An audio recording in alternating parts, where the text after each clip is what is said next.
Hi dears, welcome back to Shigas cafe. അപ്പോൾ ഇന്ന് ഞാനൊരു നാടൻ പലഹാരത്തിൻ്റെ റെസിപ്പിയാണ് ഷെയർ ചെയ്യണത്. നമ്മളെ തട്ടുകട സ്റ്റൈലിലുള്ള ഉള്ളിവടൻ്റെ റെസിപ്പിയാണ് കേട്ടോ. അപ്പോൾ നമ്മൾ പല തട്ടുകടകളിൽ നിന്നും കഴിക്കുമ്പോൾ ഉള്ളിവടക്ക് പല ടേസ്റ്റ് ആയിരിക്കും. കാരണം ഉള്ളിവടനെ നമ്മൾ പല മാവിൽ നമ്മൾ ഉണ്ടാക്കിയെടുക്കാറുണ്ട്. അപ്പോൾ ഞാൻ ഒരുപാട് റെസിപ്പീസ് ട്രൈ ചെയ്തിട്ടുണ്ട്. അപ്പോൾ എനിക്ക് ഏറ്റവും ടേസ്റ്റി ആയിട്ട് തോന്നിയിട്ടുള്ള ഉള്ളിവടൻ്റെ റെസിപ്പി ആട്ടോ ഇന്ന് ഷെയർ ചെയ്യണത്. നല്ല ക്രിസ്പി ആയിട്ടുള്ള നല്ല ടേസ്റ്റി ആയിട്ടുള്ള ഒരു ഉള്ളിവടൻ്റെ റെസിപ്പിയാണ് ഇന്ന് ഷെയർ ചെയ്യുന്നത്. അപ്പോൾ നമുക്ക് എങ്ങനെയാണ് ഈ ഒരു ടേസ്റ്റി ആയിട്ടുള്ള ഉള്ളിവട ഉണ്ടാക്കുന്നതെന്ന് നോക്കാം. അപ്പോൾ ഉള്ളിവട ഉണ്ടാക്കാൻ വേണ്ടിയിട്ട് ഞാനൊരു 4 സവാളയാണ് എടുത്തിട്ടുള്ളത്. അത്യാവശ്യം വലിയ സവാളനായിട്ട് എടുത്തിട്ടുള്ളത്. ഏകദേശം ഒരു 1/2 കിലോ സവാള എടുത്തിട്ടുണ്ട്. ഈ ഒരു സവാള നമുക്ക് നീളത്തിലൊന്ന് കട്ട് ചെയ്തെടുക്കണം. ഒരുപാട് നൈസാക്കി കട്ട് ചെയ്യേണ്ട, ഒരു മീഡിയം ലെവലിക്ക് കട്ട് ചെയ്തെടുത്താൽ മതി. ഇപ്പോൾ 4 സവാളയും കട്ട് ചെയ്തെടുത്തിട്ടുണ്ട്. അപ്പോൾ ഇനി നമുക്കിതൊരു ബൗളിലേക്ക് ഇട്ട് കൊടുക്കാം. അതിനുശേഷം ഇതിലേക്ക് ബാക്കിയുള്ള ഇൻഗ്രീഡിയൻസും കൂടെ ചേർത്ത് കൊടുക്കാം.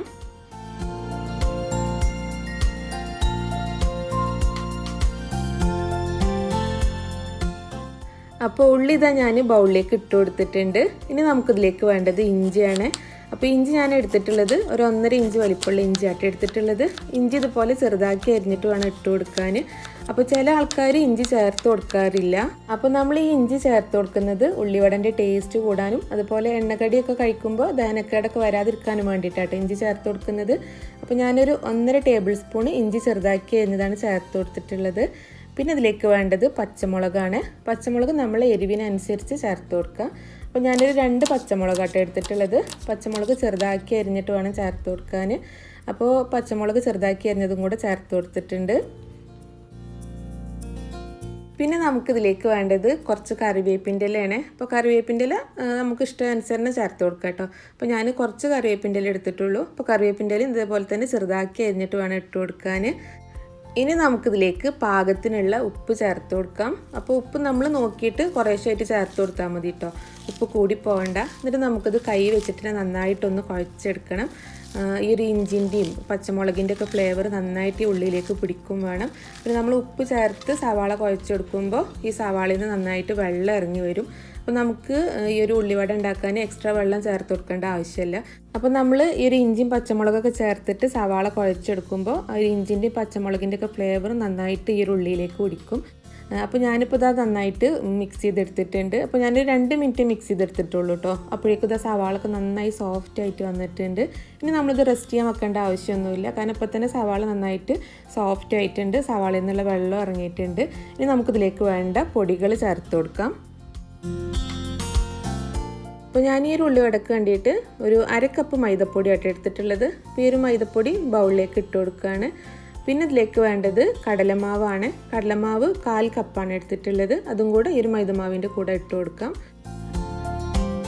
പിന്നെ ഇതിലേക്ക് വേണ്ടത് കോൺഫ്ലവർ ആണ്. അപ്പോൾ കോൺഫ്ലവർ ഞാൻ ഒരു 2 ടേബിൾ സ്പൂൺ കോൺഫ്ലവർ ചേർത്ത് കൊടുക്കുന്നുണ്ട്.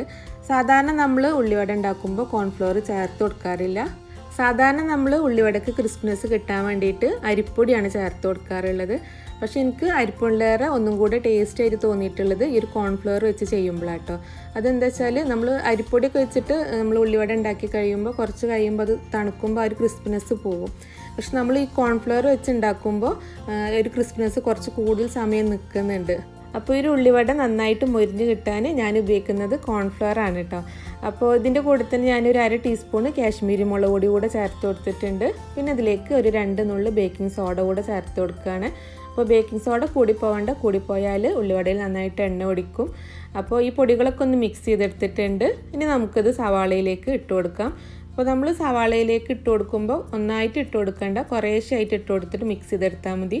കാരണം ഈ ഒരു ഉള്ളിവടയിൽ നമ്മൾ മാവിൻ്റെ അളവ് കൂടുമ്പോൾ ഉള്ളിവട അത്ര ക്രിസ്പായിട്ട് കിട്ടില്ല.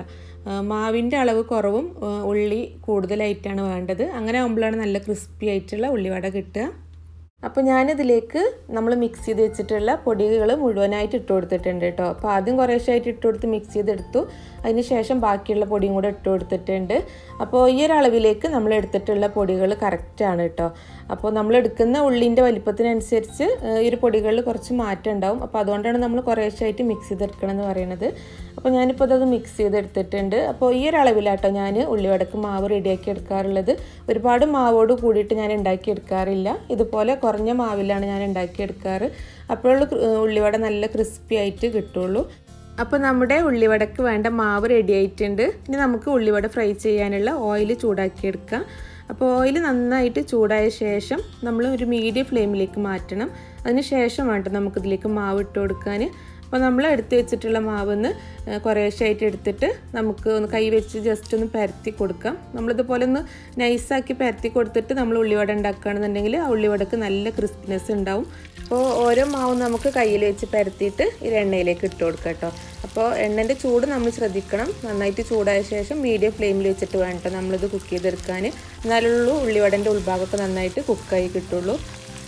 പിന്നെ നമ്മൾ ഈ ഒരു മാവ് ഇട്ട് കൊടുത്ത ശേഷം ഉടനെ തന്നെ ഇത് മറിച്ചിടരുത്. ഒരു ഭാഗം ഫ്രൈ ആയ ശേഷം മാത്രം മറിച്ചിട്ട് കൊടുക്കുക, അല്ലെങ്കിൽ ഉള്ളിവട പെട്ടെന്ന് പൊട്ടിപ്പോകും. പിന്നെ അതുപോലെ ലോ ഫ്ലെയിമിലാക്കിയിട്ട് നമ്മൾ ഉള്ളിവട ഫ്രൈ ചെയ്തെടുക്കരുത്. അപ്പോൾ ഉള്ളിവടയിൽ നന്നായിട്ട് എണ്ണ പിടിക്കുകയും ചെയ്യും, ഉള്ളിവട നമുക്ക് ക്രിസ്പായി കിട്ടില്ല. ഇപ്പോൾ ഈ ഒരു ഉള്ളിവടൻ്റെ ഒരു ഭാഗം ഫ്രൈ ആയി വന്നിട്ടുണ്ട്. അപ്പോൾ ഇനി ഞാനിത് മറിച്ചിട്ട് കൊടുക്കുകയാണ്. എന്നിട്ട് ആ ഒരു ഭാഗം കൂടെ നന്നായിട്ടൊന്ന് ഫ്രൈ ആക്കി എടുക്കുകയാണ്.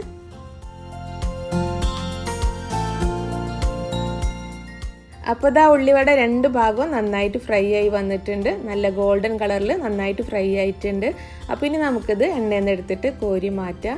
അപ്പോൾ ഇതുപോലെ തന്നെ ബാക്കിയുള്ള മാവും നമുക്ക് ഫ്രൈ ചെയ്തെടുക്കാം. അപ്പോൾ നമ്മൾ ഫ്രൈ ചെയ്ത ശേഷം നമ്മളിത് പ്ലേറ്റിലേക്ക് ഇടുന്നതിന് മുമ്പായിട്ട് നമ്മൾ ടിഷ്യൂ പേപ്പറിൽ ഇടണം.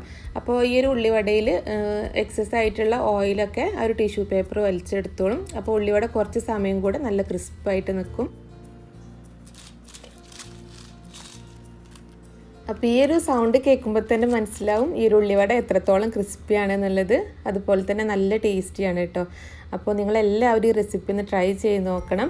നമ്മൾ പല രീതിയിൽ ഉള്ളിവട ഉണ്ടാക്കാറുണ്ട്. മൈദമാവ് മാത്രം വെച്ചുണ്ടാക്കാറുണ്ട്, മൈദമാവും അരിപ്പൊടിയും വെച്ചുണ്ടാക്കാറുണ്ട്, കടലമാവും മൈദമാവും മാത്രം വെച്ച് അങ്ങനെ ഉണ്ടാക്കാറുണ്ട്. അപ്പോൾ നിങ്ങൾ ഈ ഒരു മൈദമാവും കടലമാവും കോൺഫ്ലോറും കൂടെ വെച്ചിട്ടുള്ള ഉള്ളിവട കൂടെ ഒന്ന് ട്രൈ ചെയ്ത് നോക്കണം. നല്ല ടേസ്റ്റാണ്, നല്ല ക്രിസ്പി ആയിട്ടുള്ള നല്ല ടേസ്റ്റി ആയിട്ടുള്ള നല്ല അടിപൊളി ഉള്ളിവടയാണ്. അപ്പോൾ നിങ്ങൾക്ക് ഈ റെസിപ്പി ഇഷ്ടമായിട്ടുണ്ടെന്നുണ്ടെങ്കിൽ വീഡിയോ ലൈക്ക് ചെയ്യുക. അതുപോലെ നിങ്ങളുടെ ഫ്രണ്ട്സിനും റിലേറ്റീവ്സിനൊക്കെ ഒന്ന് ഷെയർ ചെയ്ത് കൊടുക്കുക. നിങ്ങൾ ഉണ്ടാക്കി നോക്കുന്ന സമയത്ത് നിങ്ങളുടെ അഭിപ്രായങ്ങൾ കമൻറ്റ് ബോക്സിലൂടെ അറിയിക്കാനും മറക്കരുത്. അതുപോലെ ഈ ചാനൽ ഇതുവരെ സബ്സ്ക്രൈബ് ചെയ്യാതെയാണ് കാണുന്നതെന്നുണ്ടെങ്കിൽ സബ്സ്ക്രൈബും കൂടെ ചെയ്യട്ടോ. അപ്പോൾ അടുത്ത നല്ലൊരു വീഡിയോ ആയിട്ട് നമുക്ക് വീണ്ടും കാണാം. താങ്ക്